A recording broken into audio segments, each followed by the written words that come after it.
Hello dear learner, I welcome you to the lecture 4 of week 4 and the topic of today's lecture is types of alienation. So, before I begin with my lecture, I would like to discuss in short the concepts or the topics which will be covered in today's lecture. First, we will understand what we mean by alienation, and second, we will discuss what is the older meaning of alienation. Then we will discuss various reasons for alienation. Then how in the modern society individuals are facing alienation at multiple levels. First we will discuss as a worker, as a manager, as a bureaucrat, as a capitalist, as a consumer.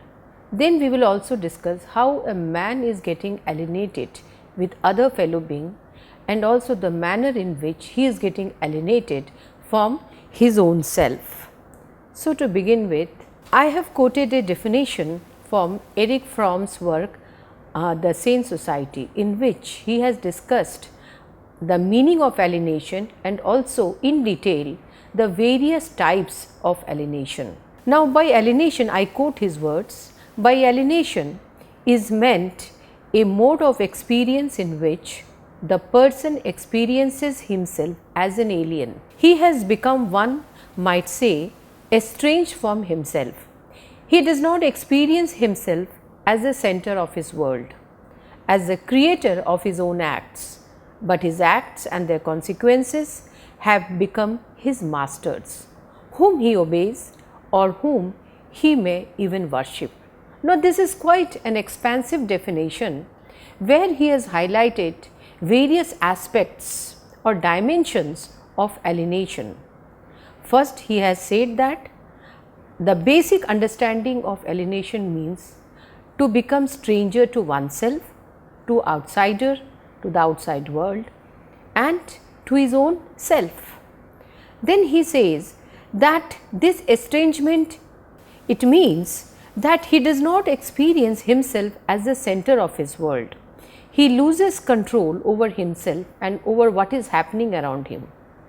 Though he is the creator of his own acts, but unfortunately his acts and the consequences, they actually become his master, whom he obeys and to some extent he may even worship. Now we are going to see with various examples that how the type of alienation or the process of alienation or the nature of alienation as has been portrayed by Fromm is really taking place in the society in real sense of the term. Now, though alienation as a term may be a new concept, but its meaning or its essence was present even before the establishment of modern society. Now, as an old concept, we will see that in which ways it has been present in various forms in the society. Now, the first example which is given by Fromm is that it is with respect to the ideal worship by human beings. Now, why he has said so? Because individuals, they prepare idols by their own efforts.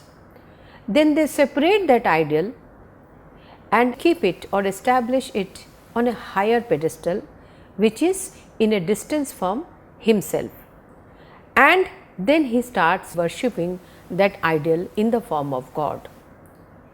Then in that process he is surrendering all his powers and potentialities to the ideal which is the epitome of God and which he has himself created. And after he is actually surrendering all his powers and potentialities, he is begging before the ideal to give all those powers and potentialities back to him. Now, this is an irony or this is a form of alienation which has been identified by Fromm. Now, in this process, when he is involved in the ideal worship, he is forgetting that he is the center of power and the element of God is actually within himself. So, without knowing that or that he become unconscious of this reality or of his true human essence which is having all the potentialities and power to become divine, he surrenders that power to an external object which he has himself created, and he has surrendered all his powers to him. So, this is a form of alienation which we find in the society. Now, similarly, any type of submission, and especially in the relationship of love, Fromm argues that an individual starts worshipping another person by making complete submission to him. He considers the other person as a superior being. Thus, in that process, he undermines the fact that he, along with the other person with whom he is in love, are human beings, and they both possess the same powers and potentialities. But unfortunately, he or she forgets it, and they make a complete submission of their emotions, of all their powers and potentialities to one person, which leads to a type of dependence, which leads to the possibilities of domination and manipulation.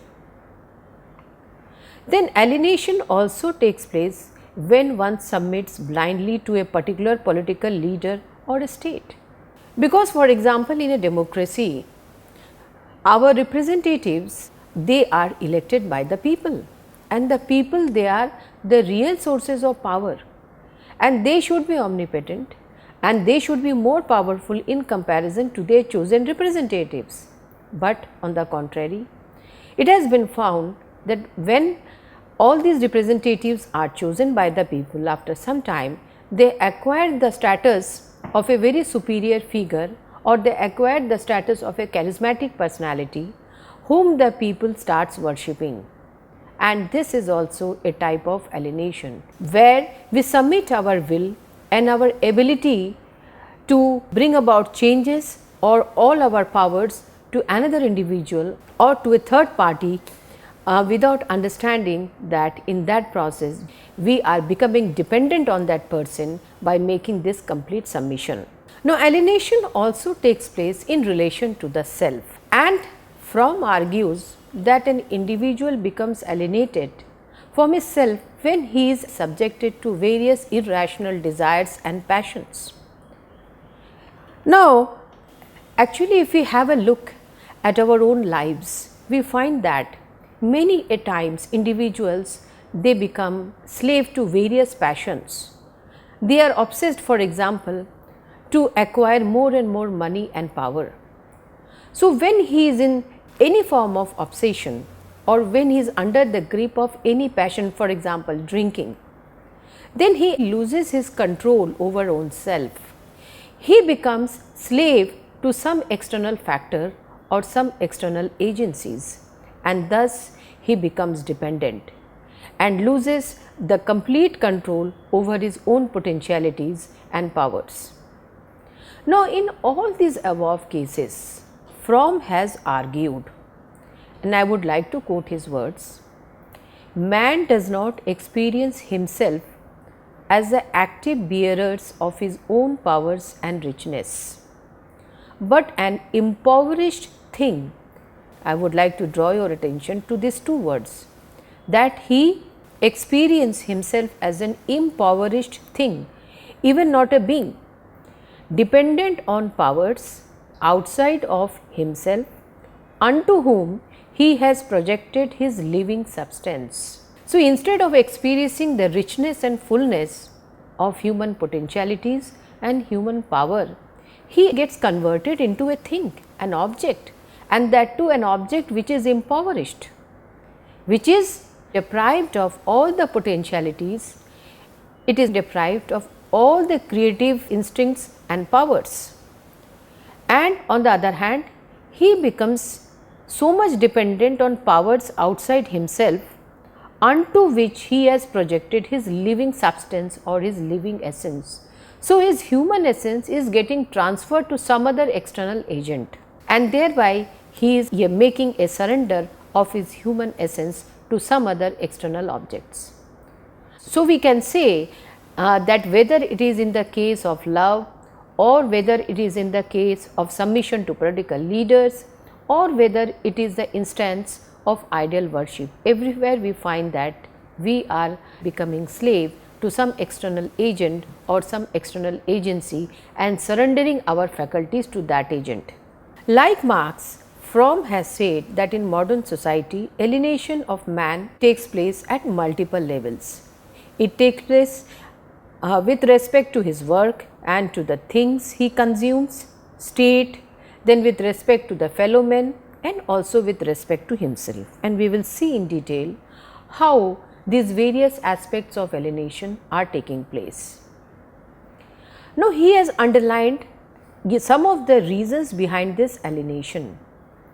Now, man has created so many things, but they have become gigantic in front of him and he is losing control over them. He is powerless in front of his own creation. You can see that this is the irony of modern civilization. On the one hand, man has progressed so much, he has made so much of inventions and discoveries. He had made so many important developments, but his own creations have become so big, so massive and so gigantic that he is losing control or he has lost control over them. He has become powerless in front of his own creation. Now, this is the biggest contradiction or irony which is a characteristic of modern civilization, that on the one hand, our own creations, inventions, our discoveries are becoming larger and larger and the stature of human being is getting smaller and smaller. Our faculties are getting so much narrower or so much it is reducing that there are chances that at a particular point of time it may even become extinct. Now, in the words of Fromm, an individual is owned by his own creation and he has lost ownership of himself. He has very beautifully explained this process, and this process of alienation is explained by him in the sense that he is owned by his own creation. So, it is not only that he has lost control, but his own creations are not the owner of the creator, and he has not only being now owned by the creations, but he has also lost control over his own self. So, two parallel developments have taken simultaneously. One is that he has been now taken charge of by his own creations. Now, they are controlling us. For example, the internet, the social media or the mobile phones, for example, now they are controlling us and we are becoming addicted to them. And at the same time, another development which has taken place is that we are also losing control over our own self, because it is quite natural that if I am being controlled by an external agency, then naturally my own control over my own self will decrease accordingly. Now, in the context of modern society, Fromm has argued that worker has been reduced to the status of an economic atom. We know that the size of atom is micro in nature, it is very small and it is not even possible to see with the naked eyes. So, such is the reduction of the size of individual in the modern economic system. So, in the very wide, varied and complex nature of economic management, an individual has been reduced to a small atom, to an indistinct atom. Now, that clearly undermines the unique and the distinct position of human being in the process of evolution or in the process of development of society. And just like Marx, he has also again reiterated that the nature of his work is repetitive and thoughtless, because he is doing the same work again and again, as we have already discussed in the previous slides, that because of the specialization of labor and because of the specialization of function and the division of labor, now every individual is assigned a very small type of specialized task which he has to do every day throughout the year and during the entire period of his work life. So, the work is monotonous in nature, he is doing the same work again and again, which involves no use of thought, which involves no creative instinct, which involves no contribution which is innovative in nature. So, therefore, that makes his work boring and also alienates him from his own self, because he is not getting the opportunity to develop all aspects of his personality. He is focused on only a micro element of his personality. So, there is no scope for creativity and free thinking, because these two features make the true essence of human being. A human being can realize his true essence or realize his higher self only when he is able to exercise his creativity and he is able to think freely, which unfortunately both these aspects are absent, are getting increasingly absent in the modern society. Now, it is not only the role of workers, but if you see the function of managers who are managing everything, because managers are the new innovation of the modern society, because there is need of managers at every sphere of life. We find that the role of manager is also alienated, because he deals not with something concrete and useful. He is not dealing with individuals in a concrete sense of the term. Neither he is doing certain work which is useful, which is productive, though we may say that he is doing work which is productive, but in the real sense of the development of human essence he is not doing. Now, let us see in some detail the type of work or the nature of work which he is doing. He has to deal with impersonal giants, because with the rise of industrialization and science and technology, now we have big firms, big industries, big factories, everything is giant. We have mass production, we have mass education, mass media, everything is giant, everything is so diffuse. So, he has to face and deal with, manage impersonal giants which are not personalized, they are diffuse in nature, where the individual gets submerged in the vastness of the structure. He has to deal with giant markets, consumers who are to be coerced and manipulated. An individual has been now reduced to consumers. They are not no more human beings, but they are consumers who consumes, and they need to be manipulated so that they can purchase their products. Now, another important structure of modern society is bureaucracy. Now, this structure has come with the advent of modern society, because now we have to manage vastness of population and vastness of things. Lots of social services has to be provided to the people. So, came the structure of bureaucracy, and with the passage of time after Second World War, the structure of bureaucracy has been growing and expanding like anything. Now, if you see the nature of bureaucracy, how it works, it is also impersonal in nature. The bureaucracy is supposed to be impersonal in nature. It is to be objective. It is to be non-committed in nature. It is based on hierarchy. It is based on strict division of labor. It is based on the division of the role and responsibilities. Now, this bureaucracy, since they deal with people, they are not dealing with individual but with the mass. So, there is an impersonal relationship between the people and the bureaucrats, and they are actually manipulating people as if they are figures or things. So, such is the level of alienation we find at the level of bureaucracy also. Now, what is happening is that there is no organic and spontaneous cooperation between individuals or groups within the industry. So, whether it is a bureaucracy in the industry or bureaucracy which is associated with the state, we find that the relationship which is there between the individuals or between the bureaucrats and the individuals is not organic in nature. It is not social in nature. It is not human oriented. What we find that the relationship is impersonal, it is more objective and rather than subjective in nature, and there is absence of cooperation. There is more conflict and there is more competition rather than cooperation, which we find within the industry. Now, another very interesting observation made by Fromm was that even the capitalist in the modern society is in a state of alienation, because in Karl Marx we have seen that only the workers or the proletariat were in a state of alienation. But Fromm argues that there is no class in the society, or there is no section of the society which is not suffering the problem of alienation. So, let us see how a capitalist in a modern society is in a state of alienation. Now, I would like to quote his words. His ownership, which means the capitalist ownership, it consists in a piece of paper representing a certain fluctuating amount of money. He has no responsibility for the enterprise and no concrete relationship to it in any way. So, he has highlighted 2-3 important aspects of the type of ownership of capitalist, and the first important, that his ownership is no more physical, which he can enjoy, take pride and cherish.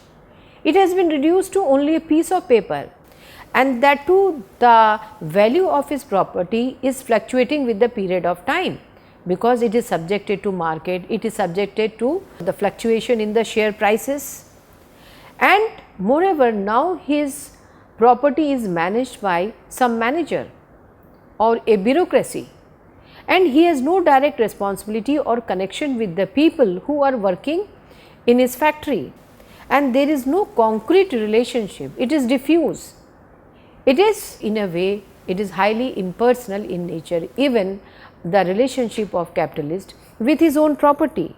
So, such is the irony of a capitalist society. Fromm has also highlighted another very important feature of capitalist society, which is the type of alienation we found at the level of consumption.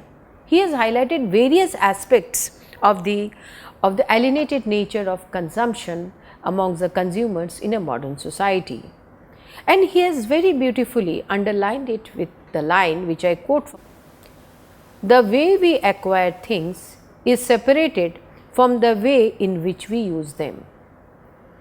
Now, there is no connection between how we acquire things and how we are going to consume it. On the other hand, if we see the older time, we find that there is a very intimate connection between how we acquire thing or why we acquire thing and how we are going to use it. Or there was a intimate connection between the human need and the things which we were acquiring, but now all such connections is lost. Now human beings who are having money, they can acquire anything they want, irrespective of its qualitative use by them. So, they may not have any understanding of the things they are acquiring because it is in fashion or it is a symbol of a high society. Now, for example, an individual can acquire a painting, but he may not have any knowledge of art. So, therefore, we find that we can quote innumerable examples from the present society where we find that people have the tendency to acquire things, but they have no understanding of how to qualitatively use them, and that is also one of the reasons why there is so much wastage of resources.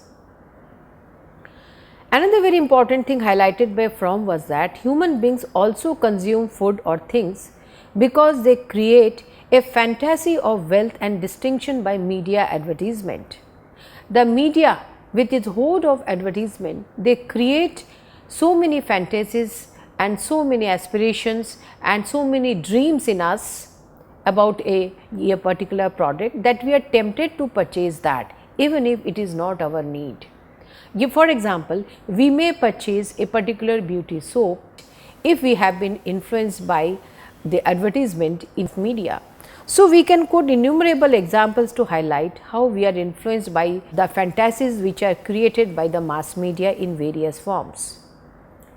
On the other hand, Fromm argued that instead of the fantasies or the dreams, our act of consumption should be a meaningful productive experience. We should not consume simply because we have to consume. We have purchased anything and that is why we must consume. Also because we must use it for meaningful productive existence or experience. Now, another aspect of alienation of consumer is that he has no knowledge of the product he is using or consuming, like how it is made or on what principle it works. For example, we daily use bread, but we do not know how that bread is made. For example, an individual may use a laptop, but he has no idea of how it is manufactured or on what principles it works. So, we have numerous examples around us where we do not have any idea about the product which we are using, how it is manufactured, where it is manufactured, that is also a form of alienation. Since the ways of consumption does not cater to our real needs, so there is an ever increasing craving for consumption. This is another alarming fact. If we have a look at the man's relationship to his fellow being, we find that he has been reduced to using each other as commodities, with friendliness only in the surface, whereas at the beneath we find indifference and distance. Man's relationship to his self is characterized by not as an active agent, as a bearer of human power and potentiality, but as a commodity to be sold in the market. And his sense of value depends upon how successfully he is able to sell himself in the market, or the vice versa. His success or failure in most of the time is determined by some external factors. So you can see that his own sense of self-worth is controlled and determined by external factors. His success and failure definition is controlled by some external factors, which is a very alarming example of alienation of man from his own self. So at the end of the lecture, I have suggested certain activity questions which are related to the content which we have covered in today's lecture. What is alienation according to Fromm? Then explain how submission in idol worship, love and before political leadership is a symptom of alienation. How does an individual gets alienated from his self? How workers are alienated in a capitalist society? Then what are the patterns of alienated consumption in modern society? All these topics we have already covered in today's lecture. Then, as I have already said, that the objective of this paper or course is to steer your imagination and thinking. Therefore, I have put forward before you certain questions or certain points over which I request you to think over it. Now, the first is, do you think man's excessive dependence on his creation like mobile phones is creating alienation at multiple levels? Second, in the age of artificial intelligence, do you think individuals' intelligence will be overpowered by artificial intelligence and that will create an alienated self? Third, suggest some ways in which alienation can be reduced at individual level. So, with these points and with this note of thought, I would like to end my today's lecture. Thank you very much.